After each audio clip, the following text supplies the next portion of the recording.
Hey guys, तो कैसे हैं आप सब और कैसी चल रही है आप सबकी स्टडी। रीट प्री एग्ज़ाम जो 27 फरवरी को होने वाला है। अभी हमारे पास 50 दिन है, तो इन 50 दिनों में हमें नोट्स रिवीजन और एमसीक्यू टॉपिक वाइज और उनके टेस्ट भी देने हैं। तो इतना सब कुछ करना है हमें, तो हमें दिनों के हिसाब से सेट करना होगा। और डेली मेरे पास कमेंट आ रहे हैं कि 50 दिन है या फिर दिन कम है, कुछ समझ नहीं आ रहा, तैयारी कैसे करें, कौन सी सब्जेक्ट किस प्रकार पढ़ें और टाइम भी कम है। तो आप सबको बता दूं कि हमारे पास 50 दिन है, तो इन 50 दिनों में कुछ भी नया नहीं करना।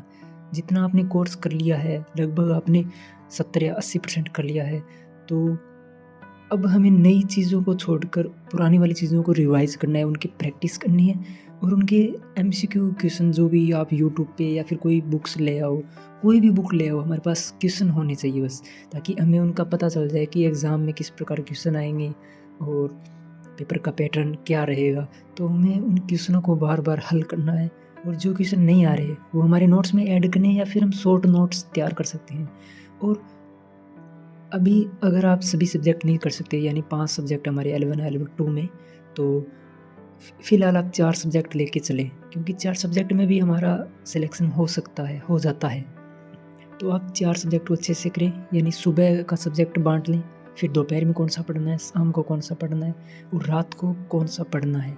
तो आप दिन में नोट्स रिवीजन कर सकते हैं और रात को उनके टॉपिक वाइज एमसीक्यू कर सकते हैं। तो इससे हमारा कंप्लीट टॉपिक तैयार हो जाएगा। ठीक है, आज मैंने मैथ का जो सर्वसमय का टॉपिक है उसे कंप्लीट किया। उसके जो भी फॉर्मूला है, करने का तरीका है, उसके क्वेश्चंस भी किए, जैसे मैंने प्रैक्टिस क्वेश्चन। ये तो मेरे नोट्स है जो पहले मैंने ऑनलाइन कोर्स से कंप्लीट कर लिए थे। जैसे ये सर्वसमिका में है, याद रखनी है कितनी सर्वसमिका, जैसे नेक्स्ट ये है, और ऐसी कई सर्वसमिका है जो हमें याद रखने हैं। जैसे ये सूत्र होता है, तो अगर हमें ये सूत्र याद है तो हम डायरेक्ट क्वेश्चन को हल कर सकते हैं। जैसे ये क्वेश्चन बना 1-1/x, इतने क्वेश्चन को अगर हम फॉर्मूला याद है तो इतने एक स्टेप में कंप्लीट कर सकते हैं। वरना तो हमें जैसे ये क्वेश्चन है तो इतना करना पड़ेगा, यानी 3 या 4 स्टेप करने पड़ेंगे। अगर क्वेश्चन का फॉर्मूला हमें समझ आ जाता है कि उसका प्रारूप क्या है, किस प्रकार का है, तो हम डायरेक्ट फार्मूला लगाया और आंसर याद कर सकते हैं। तो आज मैंने इसके क्वेश्चन किए। फिर जैसे इसके बाद ये है क्वेश्चन, जैसे क्यूब और 5 घात वाले। और फिर मैंने भिन्न वाला टॉपिक किया, जो जिसके प्रैक्टिस की मैंने। ये मेरी रफ नोटबुक है जो स्पेशल मैथ के लिए मैंने सेट की है। इसमें सिर्फ मैथ के क्वेश्चन की करता हूँ मैं।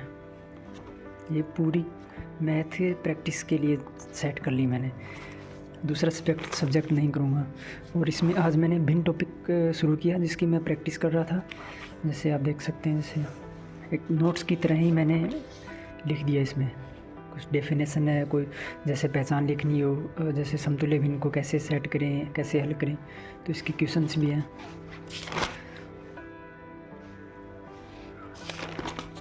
ओके गाइस, आप सबकी तैयारी अच्छी चल रही होगी और डेली रूटीन से आप पढ़ रहे होंगे। और फिर ओके गाइस, अभी हमारे पास पूरे 50 दिन है, तो अच्छे से डेली रूटीन से आप तैयारी करते रहें। घबराना नहीं है, डीमोटिवेट नहीं होना, बस क्वेश्चंस, एमसीक्यू टेस्ट वगैरह जो भी नोट्स रिवीजन है वो करते रहें और अपनी तैयारी को डेली रूटीन से करें, छोड़ें नहीं। ओके, फिर मिलते हैं नेक्स्ट वीडियो में। Okay, thank you.